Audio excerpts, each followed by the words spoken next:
Deməli, qismətən gəl başlayaq bu ədəbi krujoklar məsələsindən. Çünki mən məsələn Rusiyada ən azı izləyirəm, Türkiyəni bir o qədər yox. Orada müxtəlif yazıçıların bir keçmişinə baxanda onların bir ədəbi dairələrdən çıxmağını görürük. Tutaq ki, Rusiyada bu var, solçular, sağçılar, dindarlar filan və bir-birlərinə qarşı belə konfrontasiyalar da özlərini aid edirlər, sonra ayrıla bilərlər. Bizdə bu proses elə ki, çox da baş vermədi. Siz indi onları izləyirsiniz, bu ədəbi tənqidçi kimi nə fikirləşirsiniz? Ədəbi krujokların olması mühümdür yoxsa yox? Əlbəttə mühümdür. Əslində bizdə qəribə belə bir klişe var ki, onu tez-tez sosial şəbəkələrdə, nə bilim adamların müsahibələrində deyirlər ki, güya ədəbi qruplaşmalar var. Adamlar ədəbi qruplaşmalarına görə nə bilim bir-birinin əsərini güya tərifləyir, tərifləmir. Mən də həmişə maraqlı gəlib ki, hansı ədəbi qruplaşmadır? O hardadır bəs onlar ki, biz bilmirik ki, hansı estetik belə meyarlar ətrafında birləşmək. Ona görə burada mənim şəxsən özümün bölgüm belədir ki, biri var ədəbi bəlkə də birliklər, ədəbi qruplar, bir də var dəstələr. Bunu bir-birindən ayırmaq lazımdır. Yəni dəstə heç bir estetik bir-biri ilə bağlılığı olmayan adamların bir yerdə oturub yığışıb bir-birinə tost deməyə yaxud bir-birinə deməyə, onun adını elə qoya bilərik. Amma ədəbi qrup, yəni bir estetika tərəfində birləşmək, bu artıq müəyyən bir belə deyək, fikir birliyi, estetik fəlsəfi arxa plan tələb edir. Azərbaycan ədəbiyyat tarixində ən məşhur yəqin ki, Molla Nəsrəddin Füzat olub ki, sonra o yazıçılar birliyinin məlumdur, Sovet qapağı idi tərkibindəki biraz belə bölünmələrlə 50-ci illərdən sonra orada da biraz artıq estetik yox, daha çox dəstə məntiqi ilə çıxış ediblər. Türkiyədə bu yol biraz başqa cür keçirilib. Türkiyədə məsələn hələ Cümhuriyyət qurulmamışdan əvvəl Cümhuriyyətin daha doğrusu Osmanlının son illərində Cümhuriyyətin ilk illəri arasında çoxlu fərmanlarla, Tanzimat fərmanı ilə və s. ilə bir neçə cəhdlər olub bu cür ədəbi birliklər yaratmağa. Məsələn, nə bilim 5 hecaçılar, biraz milli ədəbiyyat şeirə yönəlmək, xalq şeirinə, Anadolu şeirinə yönəlmək, 7 meşaləçilər və s. və sonra bunların yəqin ki, ən belə məşhurlarından belə tutan və inqilabi bir səs-küy yaradan Orxan Vəligilin elədiyi Qarib hərəkatı olub. Ki, ona birinci yeni də deyirlər.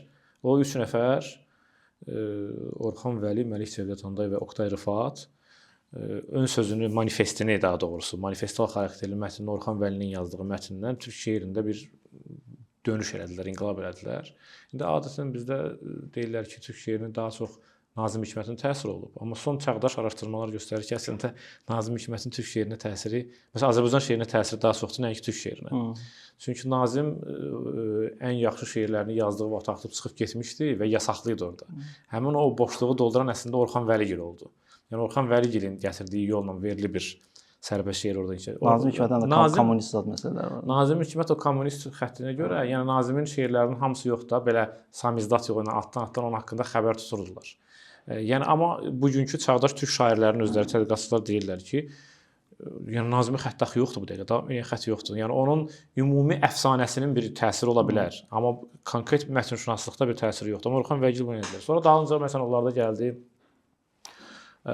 ikinci yeni dedikləri Cəmal Sürəyyəgilin, Edib Cansəvər, Cəmal Sürəyyə deməli və digər şairlərin biraz da mənə elə gəlir ki, fransız sürrealist şeirindən təsirlə bu dəfə də Orxan Vəligildə bütün metaforik belə deyək, bənzətmələri, təşbehləri çıxardıb sadə küçədəki danışıq dilinə qaytarmaq idisə, burada da tərsinə, həddindən artıq dərəcədə metaforik, çox belə təhtəl şüura enmək, psixologizmlər enmək, çox qatlı, çox mərtəbəli. Yenidən elə bir ki, deməli, metaforalar Cəmal Sürəyyəgillə qayıdır şeirə. Sonradan da bu davam elədi türk şeirində. Ondan sonra da bir neçə xırda-xırda uğursuz cəhdlər olub. 80-ci illərdə məsələn epik şeir, narrativ şeir, bu tipli manifestlər yazıblar. Amma onlar o qədər belə deyək də səs-küy doğurmayıb. Çünki bu biraz da elədir ki, mənə elə gəlir ki, belə cərəyanlar, qruplarda bəlli bir böhran dövrünə verilən reaksiyadır və bəlli bir zamanın ruhunun elə bir tələb etdiyi bir şeydir. O bitəndən sonra sən nə qədər manifest yazırsan, nə qədər nəsə bəyan edirsənsə, o alınmır. Bizdə 90-larda, yəni müstəqillik dövründən sonra əslində balaca, bəlkə də indi çoxlarının adlarını bilmədiyi, biraz indi onu Rasim Qaraca öz memuarında yazıb, baca qrupu olub, deməli, ego ədəbi birliyi olub, bəziləri qəzet ətrafında, bəziləri belə deyək ki, underground kafelər ətrafında. Sonra rəsmi adı olmasa da, heç bir manifest olmasa da, yəqin ki, hamının gedib çıxdığı Şirzadın kafesi deyilən yeri biz bura aid edə bilərik ki, orada artıq hərənin belə deyək ki, özü ilə belə assosiasiya olunan öz stolu belə var idi. Öz belə bir də bir dənə kabineti var idi içəridə girən kimi. Hamı bilirdi ki, məsələn o kabinetdə kim oturur, bu stolda kim oturur. Amma ora hər incəsənətin hər sahəsindən adamlar gəlirdi. Rejissor gəlirdi, bəstəkar gəlirdi, şair gəlirdi və o balaca belə o zirzəmi yerdə şəhərin bəlkə də ən maraqlı söhbətləri orada olurdu. İndi deyəsən yerində nəsə belə ferma art, nəsə belə bir uşaq əyləncə məkanı kimi bir yer düzəldiblər. İrili xırdalı. Siz dediniz ki, orada bir nəfər gəlib xaricdən adam. Orada deməli mənim yadıma gəlir ki, bir gün Səlim Babullu oğlu, biz demək olar ki, həftənin elə bir ki 3-4 gün ora gezirdik. Səlim dedi ki, Rusiyadan bir jurnalist, yazıçı xanım qonağımız gəlib. İndi adını təəssüf ki unutmuşam. Onu dəqiqləşdirmək olar. Mən əgər səhv xatırlamıramsa, hətta Rasim Qazi da gəldi, ora çıxdı və digər bir ədəbiyyatçılar da çıxdı ki, o tanış elədik ki, belə bir yerdə də, yəni bu gördüyünüz o dəbdəbəli yerlərdən, kafelərdən başqa belə bir yer də var ki, burada da görüşürlər və oranın o balaca atmosferi onun çox xoşuna gəldi. O qayıdandan sonra özünün esse kitabında Şirzadın kafesini belə deyək ki, bir xatirə kimi ədəbiyyat tarixinin bir belə paraqrafında yazmışdı, salmışdı. Ayrı-ayrı belə yəni cəhdlər olub. İndi Ayonun özü təbii ki, bu təkrarlamağa ehtiyac yoxdur. Ayonun Altoran jurnalı ətrafında yaranan o belə deyək ədəbi hərəkat. Bundan başqa mənə elə gəlir ki, Yazıçılar Birliyinin içərisində Gənc Ədiblər Məktəbi deyilən bir istiqamət oldu ki, o da belə olan tam indi belə bizim ədəbi dediyimiz estetik mənada bir şey demək olmaz. Bəlkə də ilkin versiyada indi creative writing deyilən şeyə bənzər bir cəhd idi. Slavyan Universitetində yaradıcılıq fakültəsi ki, bu gün indi artıq məsələn mənim dostum Ramil Əhməd onun doktorant sonrasında İstanbulda bitirib gəlibdi. Creative writing, yəni yaradıcı yazı. Burada artıq yazmağın minimumlarını belə necə deyirlər, dərslik səviyyəsində, elmi səviyyədə, kurs səviyyəsində öyrənir. Onlar mənə elə gəlir ki, biraz o creative writing-in ilkin rüşeymləri idi, cəhdləri idi. Yəni orada bir yazı ilə özünü təsdiq etmiş adam gəlib öz mətbəx laboratoriyasını danışırdı ayda bir dəfə. Bunlar hamısı bu və ya digər dərəcədə bizim dediyimiz o ümumi çətrin elə bilirəm ki, altına daxil ola bilər. Amma bizdə açıq manifesti olan, konkret estetik hədəfləri olan bir ədəbi cərəyan, bir istiqamət olubmu desək, onu xatırlamaq mümkündür. Ortada elə bir Ayo tutaq ki, düzdür orada mən bir dəfə demişdim ki, postmodernizm də var idi, aydınlanma da var idi, amma yəni bu paradoksdur. Yəni ki, Avropada bunlar ayrı-ayrı cəbhələrdə bir-birinə düşməndir. Ümumiyyətlə postmodernizm mahiyyət etibarilə antimaarifçidir. Yəni postmodern antimaarifçidir də. İndi onun köklərini danışa bilərik. Çünki postmodernin əslində modernizmin, bunların hamısının kökləri romantizmdədir. Yəni romantizmin fəlsəfəsi və ədəbiyyatında sonradan olacaq hər şeyin ilkin rüşeymi başlanğıcı ordadır. O da yəni romantizm də maarifçiliyin əleyhinə idi, maarifçiliyin rasionalizmini, elmi idrakını. Yəni bu postmodernlərin də hər şey olar, anything goes, hər şey olar. Bu axı maarifçiliyin hər şey idrakla mümkündüründən tamamilə tərsinədir. Faktiki olaraq postmodern roman mahiyyətcə maarifçi romanın əleyhinədir. Yəni Patrick Süskind parfümer romanı da, yəni adamın belə deyək də sadələşdirsək təklif elədiyi o Jean-Baptiste Grenouille personajı ilə və ümumiyyətlə o romanın təklif elədiyi nədir? Bu dünyada sənin gözlə gördüyün o realist maarifçi bir şey yox, hissiyatlar intuisiya, qoxudur ona görə də romanın adı. Anti-maarifçi pozisiyadan çıxış edir. Maraqlı, yəni qoxu olmağı maraqlıdır çünki antilop. Qoxu hissiyata aid, daxili dünyaya aiddir. Bir də var ki, gözlə gördüyün, gözlə görülən dünya. Realizmin malumdur. Daha onun sərt variantı naturalizmdədir. Yəni naturalizm artıq belə deyək də bu Emil Zola Rougon Makarlar silsiləsi.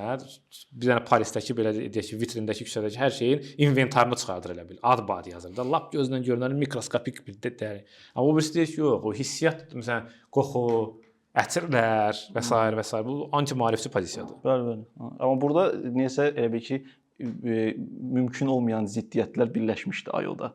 Bu bəlkə ola bilərmi ki, məsələn bizdə proseslər belə uzun gedib. Biraz uzun gedib, biraz qarşı, yəni bunun biz Sovetlərdən o qapalı sistemdən açıq sistemə keçəndən sonra birdən-birə bütün informasiyalar gəlir. Onların hamısını safçürük edib, həzmirabədən keçirdib, dəqiq rəflərə düzmək mümkün olmur. Zamanın sənin buraxdığın qatara gedib necə çatmaq istəyirsən, burada da indi hər tərəfdən hərə bir tərəfi ilə tutur, hər özü ilə bir dəyər gətirməyə çalışır. O qarmaqarışıqlıq, hibridlik belə bir şey var da, bu indi sanki belə biraz aralanır, durulur, hərə belə deyək öz yolunu tapır, ən azından fərdi planda.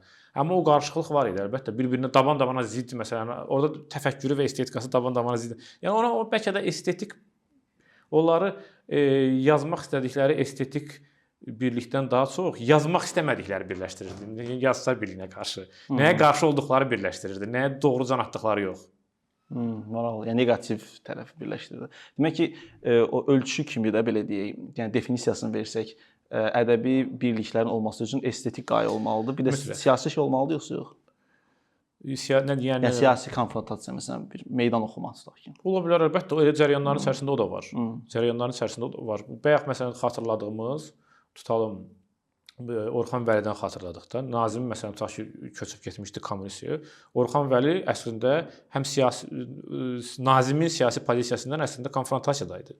O ön sözdə yazır ki, sən gedib marksist ədəbiyyatdan götürdüyün ümumi anlayışlar ətrafında quru müqəvva mətnlər yaza bilməzsən. Sən əgər həqiqətən aşağı proletar kütlələrin ədəbiyyatını yaratmaq istəyirsənsə, onların daxili dünyasını və lüğət tərkibini tapmalısan. Ümumi anlayışlarla marksist ədəbiyyat yarana bilməz. Nəzəriyyə ilə yox. Ya da nəzəriyyə ilə yox da, yəni sən deməksən ki, məsələn İstanbuldakı sokaqdakı bir satıcının dilini yazmaq istəyirsənsə, bunu Marksın kitablarından götürə bilməzsən də. Yəni bunlar əlbəttə olub, çox bunun nümunələri var. Yəni Bretondan və s. O yəni müəlliflər ən azından estetik planda da o siyasi konfrontasiyanı davam etdirə bilirlər. Olur, əlbəttə olur. Bəs Avropada necə olub? Tutaq ki, dadaistlər məsələn deyirəm və digərlər. Onların məsələn bir dadaistin fikri var idi ki, deyəsən bilmirəm kim idi. Onların mənim xoşuma gələn bir nəfər Bol, Bol yoxsa adını unutdum. Bu dadaistlərdən birinin bir fikri.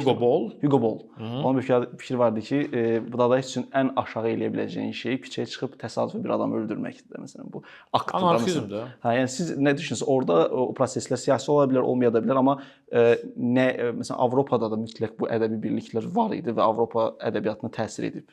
Bəli, təsir edib. Orada o məsələn o dadaistlər, futuristlər, onlar biraz qısa müddətli, qısa ömürlü cərəyanlar oldular. Amma bu qısa ömürlərində müəyyən mənada belə deyək də protest elədikləri nələrsə təsir edə bildilər. Yəni Marinettilər, nə bilim o dadaistlərin elədikləri onlar belə ümumi bir, yəni əslində belə mənə elə gəlir ki, həmişə onlar ümumi bir modernizmin peykləridir də. Mərkəzi modernizm də onun balaca peykləridir. Dadaizm, futurizm, ümumi bir modernizm hərəkatının balaca peykləridir. Bəzi qanadı onun daha radikal mənfi, elə bir ki, o xətt çəksə, koordinat xətti, onun mənfi, radikal, neqativ tərəfindən çıxış edirlər. Bir digər tərəfi sanki belə daha oturaqlı, daha buna bir fəlsəfi baza vermək istəyən, sürrealistlər bunu avtomatik yazını falan, Freyddə falanlar axtarırdılar da. Yəni buna bir intellektual özüllə qoymaq istəyirdilər. Digərləri üçün məsələn o fikirləşirdilər ki, yəni hər şey olar. Ona görə bəzən məsələn postmodernlərin köklərinin bir hissəsində o həmin o anarxist hər şey olar ədəbiyyatına bağlayanlar da var da. Yəni bir ucu gedib dadaizmə çıxır, bir ucu Alen Robbe-Grier'in yeni romançılarının anlayışına çıxır da. Yəni qrammatika falan yoxdur və s. Yəni bunların köklərini çox yerdə də tapmaq mümkündür. Amma hələ şeylər var, cinahlar var da. Ən radikal qanatla ən bu birisinin arasındakı bir şey. Amma məncə mərkəzi anlayış modernizmdir. Yəni hər şey ona münasibətdə, ona yaxınlaşmaq və ona uzaqlaşmağa nisbətdə müəyyənləşir. Yəni onu aşıb keçmək istəyirsənsə, onun qoyduğu şeyləri aşmaq istəyirsən, olursan postmodern. İndi məsələn təzədən deyirlər ki, metamodernizm. Təzədən ora qayıdıb orada nəyi onu düzəldir. Yəni hər şey ona münasibətdə tənzimlənir.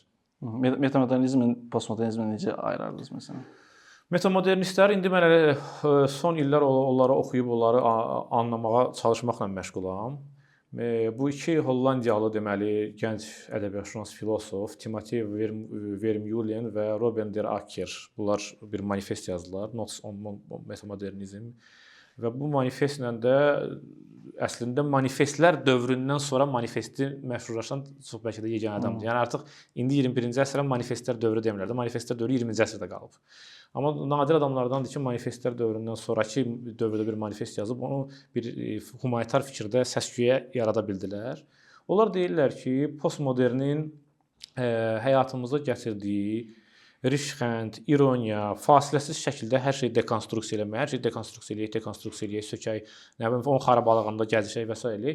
Bu gətirib bizi sonda bir yerə çıxartmadı. Yəni nə qədər olar gedirsən köhnə bir mətn tapırsan, onu dekonstruksiya edirsən, nə qədər olar bir dənə dəyər tapırsan, deyirsən ki, buna başladım buna parodiya eləməyə forma dəyişikliyi. Və bunu da belə deyək də biraz bu strukturu da ayaqda saxlamaq üçün sonsuz allüziyaları intertekstuallıqla buna belə də dayaqlar düzəldirsən. Bunun sonu bir yerə gəlib çıxmadı. Demək biz qayıtmalıyıq yarımçıq qalmış modernizm proyektinin harasını təzədən bərpa eləyib, harasından tutub yeni dövriyyə nələr buraxa bilərik və bunu da qəribədir, o terminləri indi bəlkə də qarışdıraram. O geri dönüşüm var ya, bu plastik əşyalar falan, recycling. Onu iki dənə yerə bölürlər. Biri var deyir ki, bütün faydasız zibilləri falanları yenidən dönüşümə qaytarmaq. Bir də faydalı yenidən dönüşümə qaytarmaq da belə bölürlər. Qəribə bir ekoloji terminologiyadan şey gətirirlər ona. Və üstə gəlirlər Raymond Williamson, filosofun deməli hissin strukturu anlayışını gətirirlər ki, postmodernin ən çox diqqətdən kənarda qoyduğu hissin strukturudur. Bu hissin strukturu deyəndə nəyi nəzərdə tutduqlarını da çox qəribə bir analogiya ilə əsaslandırırlar. Deyirlər ki, məsələn deyir viski almısınız, Şotland viskisi. Bu viskilərin deyir növləri var. Blended, nə bilim və s. qarışıq və nə neçə illik çəlləkdə saxlanmış. Onların deyir heç hamısının üzərində inqrediyentlərin içərisində bütün tərkib hissələri yazılır. Amma yazılmayan bir şey də var ki, məsələn, əgər bu Aralıq dənizi sahilindədirsə, ümumi həmin dənizin atmosferinin də bunda tərkibi var. Heç bir deyir onun inqrediyentlərin içərisində bu Aralıq dənizinin də oksigeni, havası buna dəyib yazılmaz. Bax, o hissin strukturudur. Yəni bir mətni, bir mədəniyyəti tədqiq eləyəndə onun, yəni belə demək istəyirlər də, yarandığı həmin vaxtki sonradan üstündən keçəndə unudulan atmosferi və ab-havanı unutmaq olmaz. Habitatını yazmadıq. Yəni Bourdieu'nun sözü ilə desək habitusun. Bu Pierre Bourdieu ona habitus deyirdi. Yəni təxminən mentalitetin sözünün biraz başqa formasıdır. Yəni sən o mentallığa başa düşməlisən. Və fizikadan bir termini elə bilirəm gətiriblər. Askilasiya terminidir. Yəni o saatın kəfkirinin yırğalanması. Onlar deyirlər ki, konkret hansısa tərəfdə durub bir başqa tərəfi bir mənalı şəkildə söymək bir şeyə gətirib çıxartmadı. Bu postmodern deyirdi ki, bundan əvvəlkilər belədir. Həyat daimi bir dinamikadadır. Yırğalanırıq biz. Biz bəzən yırğalananda rişxəndin, ironiyanın üstündə oluruq, bəzən səmimiyyətin üstündə oluruq, bəzən kədərlənməyin üstündə oluruq. Hisslər bax belə insan həyatında tarix kimi dalğalanır. Üstəgəl deyirlər ki, 90-cı illərdə Sovetlər İttifaqı dağılanda Francis Fukuyama o məşhur məqaləni yazdı ki, tarixin sonudur artıq. Yəni liberalizm mütləq qələbə çalıb, ondan insan idealı gəlib özünün ən yüksək zirvəsinə çatıb. Bundan sonra bizim işimiz bu möhtəşəm modeli bütün dünyaya yaymaqdır da. Bundan sonra tarixin təkəri dayandı. Tarix gəldi, çatdı özünün finish nöqtəsinə. Bunlar deyirlər ki, yox, indi belə məlum oldu ki, neoliberal iqtisadiyyatlarda da problem var. Tarixin təkəri dayandı demək düzgün deyil. Yenə də böhranlar olur, iqtisadi böhranlar olur, dalğalanmalar olur.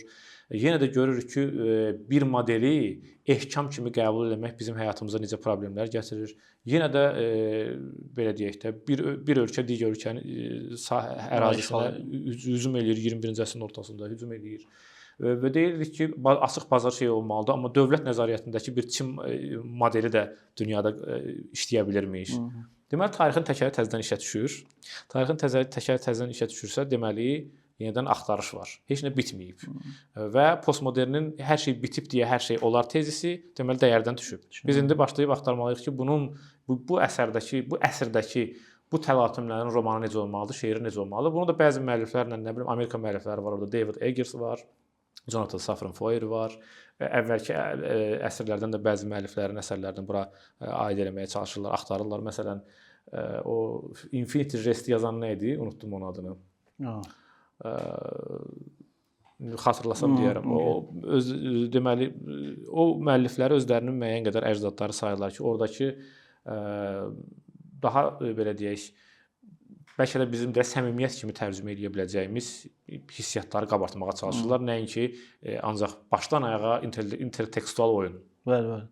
Qəribə bir şey var. O Fukuyama və digərlərinin Huntington. David Foster Wallace onu yazın. Müəllif xatırladım. Bu Fukuyamanın və ya nə bilim Huntingtonun və sair nəzəriyyələrini doğrusu mən siyasi sifariş hesab edirəm. Düşünürəm ki, o 100%. Avropada akademik dairələrə bağlı olan bir şeydir. Amma bununla bağlı deyəndə ki, kimsə məsələn son dövrlər Black Athena bir dənə kitab çıxdı ki, Avropa deyir ki, bax bu xəttlə gedir, tutaq ki, dinamik xəttlə gedir, proqres xətti ilə. Amma alternativ bir çox tarixi proseslər var ki, onlar gözdən qaçırılır.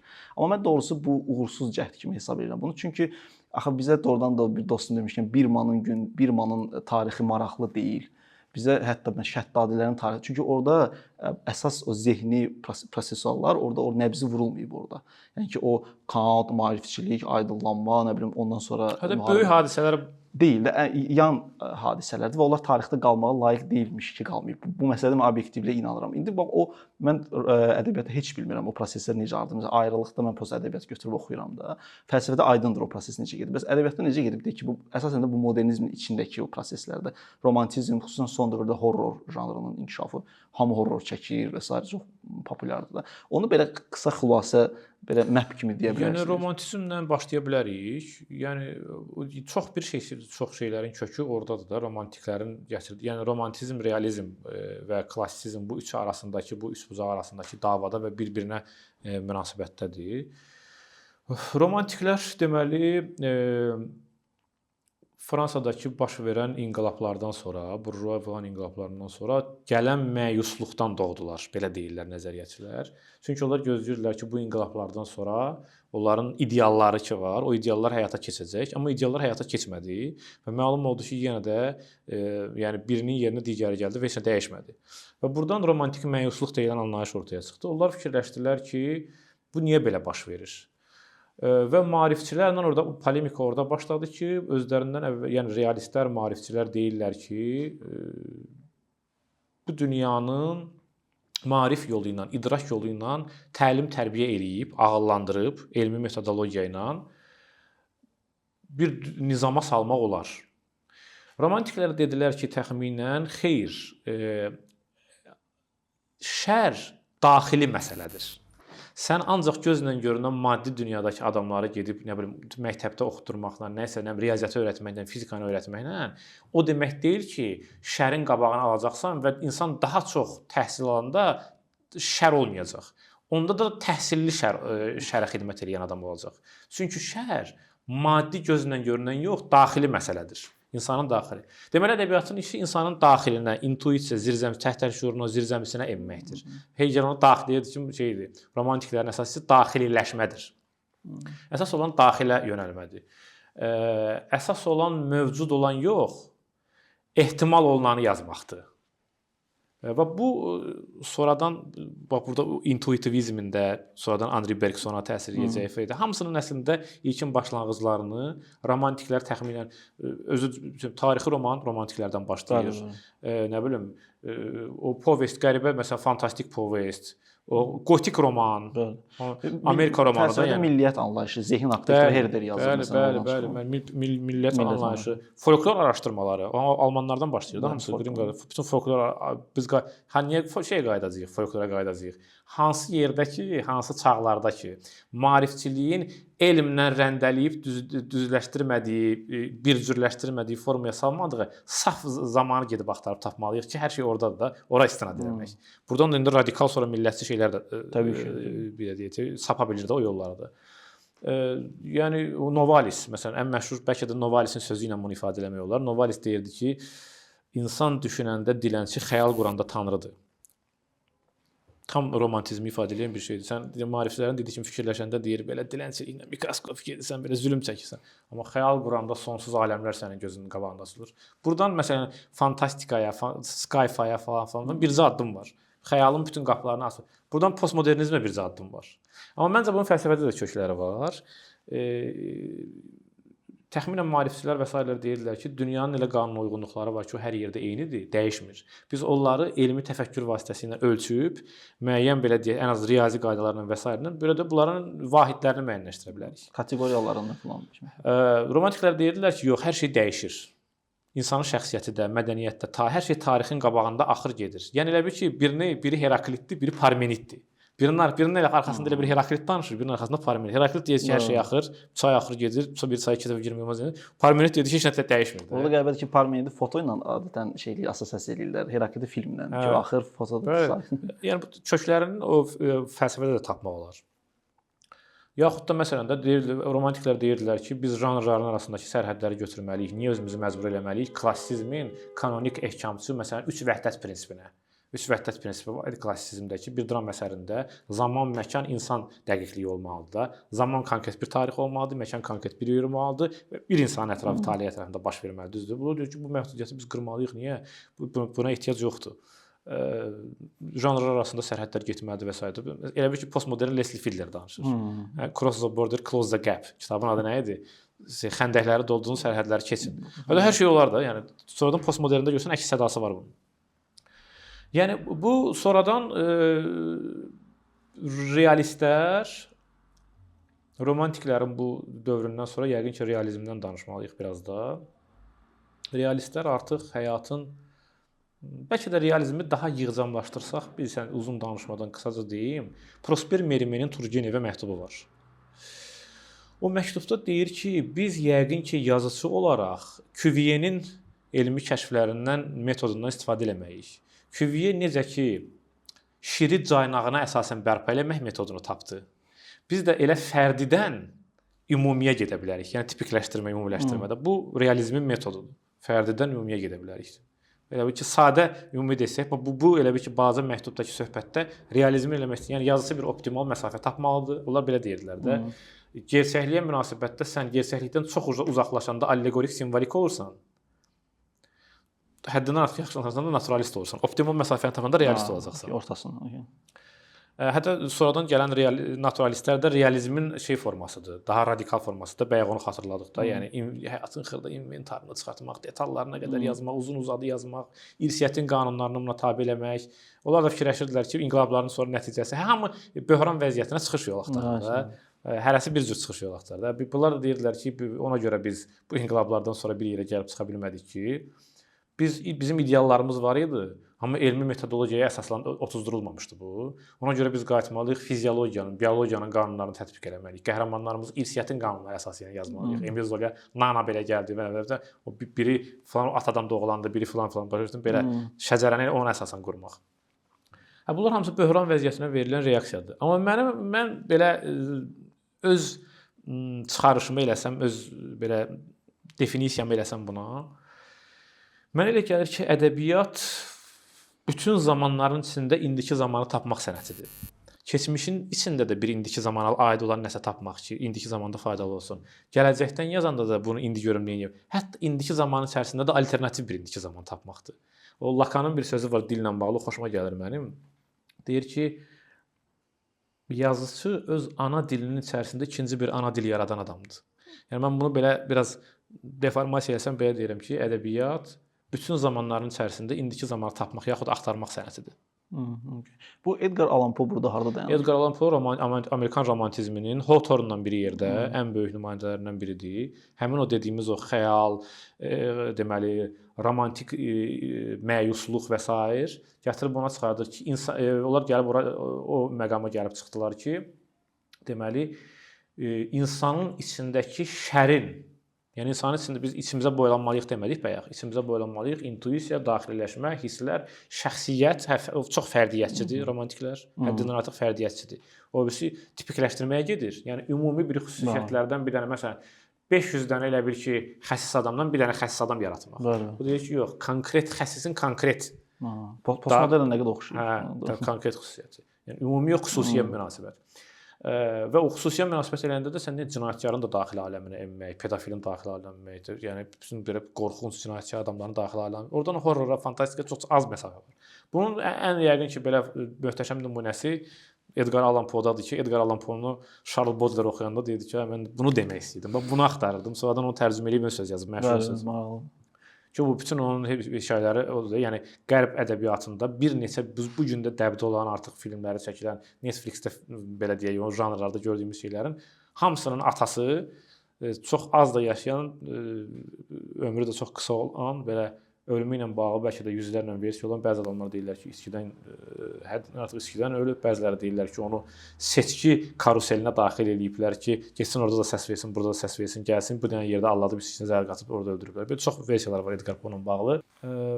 Edgar Poe bax o deməli Morg küçəsində qətl, sonra o məlum silsilə ürək məsələn adam öldürür həyat yoldaşını, divara vurur, ürəyə başlayır onun arxasında döyünməyə, pişiyi divarın arxasına vurur. Bütün o gizlədilən deməli qaranlıq tərəflər gəlir və bunun da əslində fəlsəfi köklərinə getsək, klassizm məsələn öz köklərini, əcdadlarını axtarır. Yəni hər cərəyan özünə əski zamanlarda bir qızıl dövr tapır da. Məsələn klassizm bu dövrü antik Yunan və Romada tapmışdı. Onun mövzularını bərpa edib qaytarmaq, mimesis və s. və s.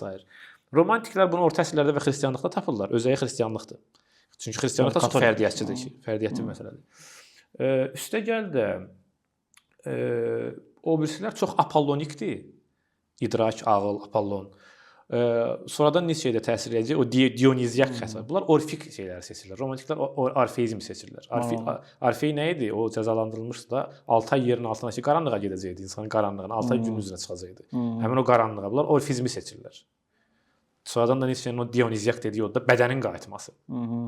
Bütün o gizlinlərin qayıtması hamısı. O birisində ağıl, idrak, səliqə, səhmandır. Qəribədir, məsələn, çox səsləşib müasir dövrdə, məsələn 2000-2020-ci illərdə belə deyək, horror janrı baş qaldırıb. Filmlər məsələn çox horror çəkirlər. Məsələn bu vampir janrında mən ölürəm vampir filmləri üçün.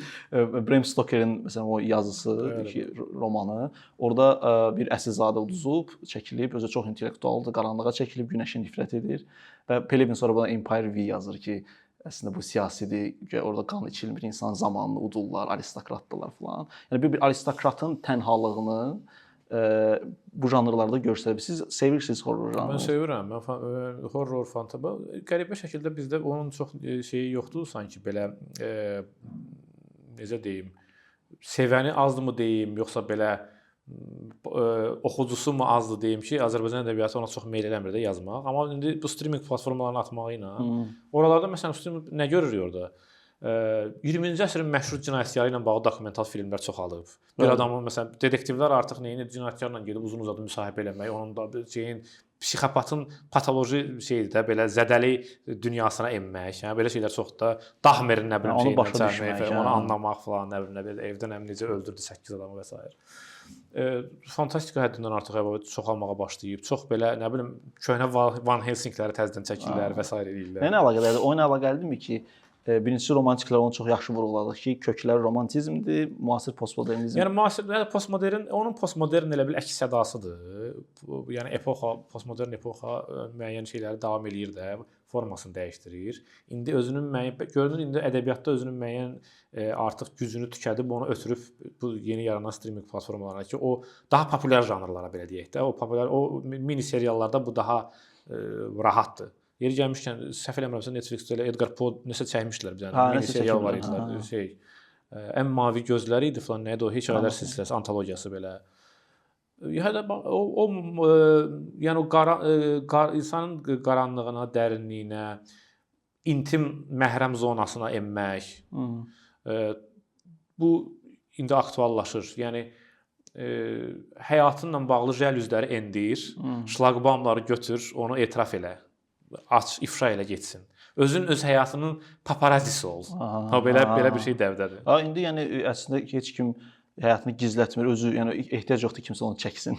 Özü ifşa edir öz həyatını. Yəni sosial medianın da biraz təsiri oldu da. Yəni sən əgər belə bütün gün Instagram storiesində falan paylaşırsansa, deməli kameranı açmısan da, yəni o intim məhrəm olan dünyanın ictimai kollektiv olan dünyaya asmısan onu. O aradakı o şlaqbamı götürmüsən.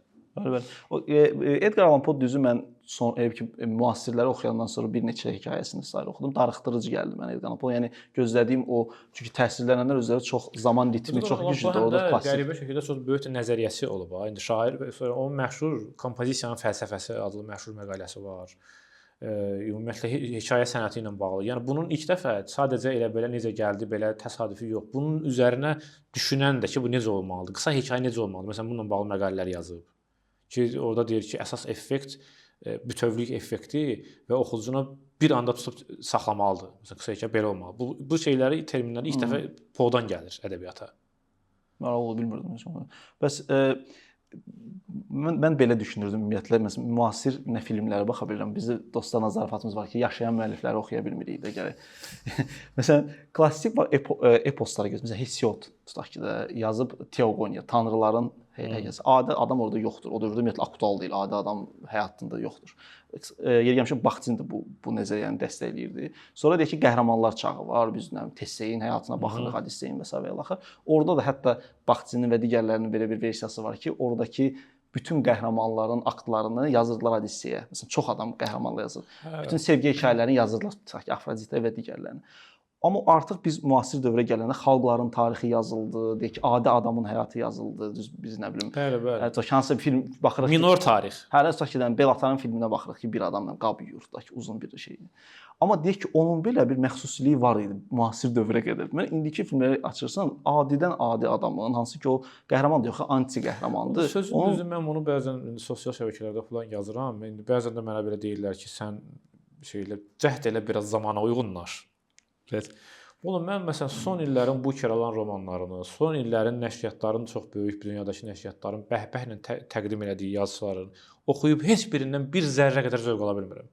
Bunların hamısı mənə inanılmaz dərəcədə uzun-uzadı, darıxdırıcı, maraqsız, arxasında heç bir belə deyək, ideyası deyən, gedib son bir yerə çıxmayan adi bilən adamın maraqsız sicilləməsindən başqa bir şey deyil. Məsələn, hamı Yelena Ferrante oxuyur, düzdür? Vallahi mən 5 səhifədən o tərəfə oxuya bilmədim ki, bu necə dözülməz əsərdir. Belə əsərim olar. İnsan bu qədər bayağı, banal, populyar Neapol kvartetidir, nə bilim də standartdır da, yəni rəfiqəsi ilə məktəbdə uşaqlığından sonra universitet illərini falan yazıda belə şeylər dəbdir də indi. Mən fikirləşirəm ki, insan belə cümləmi qurar, belə yazım olar ümumiyyətlə. Bu qədər səviyyəsiz, yəni bu təzə Santa Barbara şeydir də, belə bir şey. Heç nəyə də gedib çıxmır. Yaxud məsələn Sally Rooney İstanbul Kitab Yarmarkasındaydıq. Gördüm bütün Türkiyədə hamı deyir ki, Sally Rooney'nin sonuncu kitabına görə şeydir, növbə var. Mən də dedim, abi kimdirsə mən yəqin bir xəbər qalmışam, bir yəqin də belə ayıbdır. Maraqlandım, gördüm ki, gənc 90-cı illərdən falan doğulmuş İrlandiyalı bir qızdır və bunun da adını qoyublar belə nəşriyyatlar, The Guardian falan belə təqdim Snapchat nəslinin Salinger. Nə qəşəng. Mən də götürdüm, 3 kitabını aldım. Bir dənəsini seriala çəkiblər. Vallahi adsız mənə göndərsə 3 yarım yazmaram. Bax, universitetdə dərs deyirəm onun üçün. O dərəcədə yüngül, aşağı B1 səviyyəsində bir sintaksislə, heç bir kompozisiya olmasa mənasız bir əsərdir. Heç nə yoxdur da əsərdə. Yəni rəfiqəmlə ora getdik, orada içdik, qayıtdıq, burada içdik. Sonra ondan xoşu gəldi, mən gəldim, o birisindən xoşum gəldi və heç nə bitdi. Hər adamı yəni bunu Salingerlə müqayisə, bu adamı yazmaqdan, həyatının yazmağından imtina eləmiş, o boyda bir imtina eləmiş adamdan, kontuziya almış adamdan müqayisə edilir. Bu konjunktura məsələsi necə? Məsələn, bu filmlərdə orta əsrləri göstərir ki, bir qaradərili şahdır da deyək ki, kraldır. Bu indi xəyali məhsul olsa aydındır, amma bu sənədli deyək ki, və yaxud tarix filmidir, onu orada salırlar və yaxud nə bilim mütləq bu filmdə qadın və ya bir transgender mütləq olmalıdır. Bu ədəbiyyatda da öz əksini tapır. Tapır da, yəni deyirəm, indi bir qəribə nəşriyyat etiketləri ilə əslində çoxdan olan, köhnədən olan bildiyimiz şeyləri belə konservanı qızdıran kimi təzədən qızdırıb başqa adlarla, başqa etiketlərlə təqdim edirlər və özündə olmayan dəyəri ona yükləmək üçün onun əvvəlinə belə qəribə, məsələn də adam demirəm Snapchat nəslinə Salinger deyirlər, Sally Rooney, düzdür? Baxırsan ki, qardaş, bu nə üslubu baxımından, nə bioqrafiyası baxımından, nə heç nə ilə bunun Salingerə dəxli yoxdur. Bir dənə o ola bilər ki, mövzusunu o da cavanlardan yazıb, bu da. Olsun, dünyada 1000 adam cavanlardan yazıb. Hamı Salinger deyir ki. Amma nə edirlər ona? Dəyər özündə yoxdur deyə təyin kimi deyir ki, Salinger kimi. Dəyər özündə yoxdur deyə deyir ki, Beckett kimi. Deyir ki, sanki Proust, sanki Joyce. Bu nəşriyyatların bunu satmaq üçün elədiyi bir şeydir. Bura qədər normaldır. Hə, nəşriyyat oxucu üçün kitabı satmaq üçün hər cür hoqqadan çıxa bilər, özü bilər. Amma mənim həmişə narahatçılığım bizim öz həmkarlarımızın belə şeyə həyəcanlanmağıdır. Sən niyə həyəcanlanırsan? Bax, sən niyə belə deyirsən ki, belə hayıl-mayıl olursan ki, sən canımına bax, bir dənə İrlandiyalı adam var, bunun kitabını 1 milyon adam alıb, deməli mən də bunu sevməliyəm. Bütün onun əvvəllərindəki o kitab əlavələri, resenziyalarını, kitabların əvvəllərinə qoyur. Onlardan deyirlər ki, əgər bunun haqqında Guardian deyibsə ki, mən bunu Guardianın tənqidçisi deyibsə ki, oxudum, səhərə qədər yata bilmədim, deməli mən də yatmalıyam. Yəni bu nə kompleksdir? Azərbaycanda bir dəfə bir kitab çıxmışdı. resenziya kimi elə bilmişlər ki, Goodreads saytı var. Elə bilmişlər ki, o müəllif adı. Yalnız Goodreads deyir ki, bu o qədər absurd səhnələr. Yəni indi bu filmdə də hər yerdə də yaxud şeydə belə pəssiz politkorrekt bir dövrdür. LGTB və s. ilə bağlı həddindən artıq dərəcədə belə kompozisiyaya dəxil olmayan şeyləri zorakı yolla elə bir nizamnamə var. Bunu özdən mən əvvəl elə bilirdim ki, bu mənim belə uydurduğum nəsə bir şeydir. Mən elə gəlir. Düşündüm ki, yəqin məndə paranoik bir belə də refleks verirəm də. Sonra soruşdum da festivala kino çəkib göndərən, sənədli film çəkib göndərən dostlardan dedilər ki, biz elə blankı dolduranda orada yazıb ki, əgər sizin bu mövzular falan olsa, sizi belə deyək də bu müsabiqədən şeydən baxmaq daha yuxarı qaldıracağıq. Və ədəbiyyatda da bu var indi. Hər yerdə filmlərdə görürük də. Yəni zorla sənə deyir ki, sənin həyatında autentik, sənin həyatında olmayan, sənin öz mövzunda olmayan, fəlsəfəsində olmayan bir dənə bu xətti bura daxil elə ki, mən sənin belə deyək də o top 10-a, top 5-ə, nə bilim top 20-yə ümumi siyahıda səni göstərim. Alqoritm sənin xeyrinə işləsin. Yəni bunun mən də bir sadə sual verirəm. Bunun sosializm dövründə hamı kommunist quruculuğuna xidmət eləməlidir. Axırda da bütün əsərlərdə o kommunist qalib gəlməlidir. Fərqi nədir? Daha rəngarəng görünür prosta. Daha çox imkanlar verilir, amma təzyiq eyni təzyiqdir də, yəni struktur eynidir. Bu belə çox köhnə görünmürsüz bu. Mən olsun köhnə görünməkdə. Mən yalançı təzədənsə həqiqi köhnə olmaq daha yaxşıdır. ChatGPT dövründən sonra biz bir dostlarla söhbət edirdik. Deyirdi ki, məsələn, ya atırsan ki, redaktor çox diplom işləri yazırlar və s. və ilaxır və ədəbiyyatda da müəyyən təsvir hissələrini daha yaxşı və tez eləyir də, yəni və artıq unikal təsvirlər də qalmayıb. Belə baxanda uzunçuluq daha hamı qısa yazmağa çalışır və s. Yəni indi bəs yazıcı kimdir? Yəni ChatGPT-nin yaza bilmədiyi adamdır. Yəni ChatGPT-nin imkanlarının daxilində olmayan bir adamdır. ChatGPT ilə o söhbətlə bağlı maraqlı şeylərdən birini, sonuncu kitabı Hararinin o Nexus, o da bu şeylə bağlıdır. Süni zəkanın ümumi belə tarixi ilə bağlıdır. Amma əvvəlki kitablarının birində səhv eləmirəmsə 21-ci əsrdə 21-ci əsr üçün 21 dərsdə idi deyəsən. Burada maraqlı bir şey deyildi ki, yəni bu gələcəkdə artıq bu süni intellekt, AI tətbiqlərinin artması ilə bağlı nə olacaq? Sənətə necə təsir edəcək? O deyirdi ki, məsələn, bu iddia o demək deyil ki, süni tətbiqlə tutaq ki, süni zəka Mozartın səviyyəsini bizə versin, Beethovenin səviyyəsini, Britney Spears-in səviyyəsini versə kifayətdir də. Yəni demək istəyir ki, yəni bazarda kütləvi bizim bazara hər dəfə adamların daim playlistinə uyğun, əhval-ruhiyyəsinə uyğun dinlədiyi mahnılar səviyyəsində populyar mahnıları təzədən istehsal edə bilsə, bizə bəsdir. Biz dahi olmağına iddialı deyilik. Yəqin ki, o səviyyəyə artıq olacaq da o səviyyədə. Məsələn, yüngül əhval şeirləri, yüngül musiqi və s. bu səviyyədə. Amma mənə elə gəlir ki, yəni Füsyotaki dedim, Azərbaycan görsən Füzulinin bir qəzəli getdi. Deməli, mənə elə gəlir ki, yenə də ciddi müəllif, həqiqi müəllif, böyük müəlliflər həmişə olacaqlar. Çünki bu sadəcə hansısa ümumi dataların bir yerə yığılmağı deyil də. Bunun içərisində yaşantı, əhval, ovqat, travması olmalıdır da bu. O Umberto Eco'nun kağız kitabla elektron kitabla bağlı o məşhur fərqi var. Deyir ki, soruşurlar ki, kağız kitabının elektron kitabdan fərqi nədir? Deyir, kağız kitabının batareykası bitmir. Yəni o insaniliyə bir vurğudur da, yəni daha həyatidir. Bunun nə vaxtsa sən təzədən adapterını taxmalısan. O birisi amma daha həmişə davam edəcək, orada duracaq, heç vaxt bitmir onun batareykası. Və bu süni zəka ilə yaradılanda elədir. Yəni sən onu cərəyandan çəkib çıxardan kimi o yoxdur da. Yəni amma insan davam eləyir də. Yəni insan davam eləyəcək yenə. Yaşayacaq, ağlayacaq. Futuristlərin o texnologiya meyilliyi təcmari. Futuristlərin də o bir dövrdə və hətta Nazim Hikmətin futurist dövrünün şeirləri var da. Şmak, makinalaşmaq istiyorum falan belə şeylər yazırdılar. Yəni o dərəcədə belə arzuları var idi ki, yəni gələcəyin obrazları dəyişmək istəyirdilər də. Ənənəvi obrazlardan çıxıb yeni sənaye inqilabının həyatımıza gətirdiyi təyyarə, maşın və s. bütün dəzgah filanları gətirək necə eləyək ki, onun da poeziyasını tapaq. Amma indi o da məlum oldu ki, o nə qədər cəhd eləsələr də o balaca bir dövrün içərisində oradan da elə bir böyük yaxı ədəbi nümunə kimi bir şey qalmadı. Məsələn, biz elə Nazim Hikmət deyəndən o makinalaşmaq şeirini xatırlamırıq və digərlərinin şeyini xatırlamırıq da. Çünki yenə deyəndə bu zorakı yolla olan deyil də. Biraz da bu o sənin üzərində olduğun mədəniyyətin təməllərindən doğmalıdır. Məsələn, mən yalandan durub süni intellektdən indi roman yaza bilmərəm, amma Kazuo Ishiguro yaza bilər. Siz ona görə Kazuo Ishiguro ona görə yox ki, burada nəsə fantastik belə idrak və istedad nə bilim ayrı-ayrı panellər. Ona görə ki, onun yaşadığı cəmiyyətdə bunun bütün mərhələləri var, davam eləyib. İndi də onun tətbiq sahəsində də hətta var, həyatında da var. Amma səndə yoxdur, sən başqa mədəniyyətdə, başqa habitusun belə deyək də həlqəsi kimi davam edirsən. Ona görə o məsələn Klara və Günəş romanını yaza bilir ki, süni intellekt bir dənə belə deyək AI bir robotu alıb gətirirlər və ondan dostluq edən bir uşaqdan yaza bilir də Klara Günəş romanı. Amma bu yenə deyirəm autentik olmalıdır, özündən doğmalıdır. Zoraki dəblə olan şey deyil bu.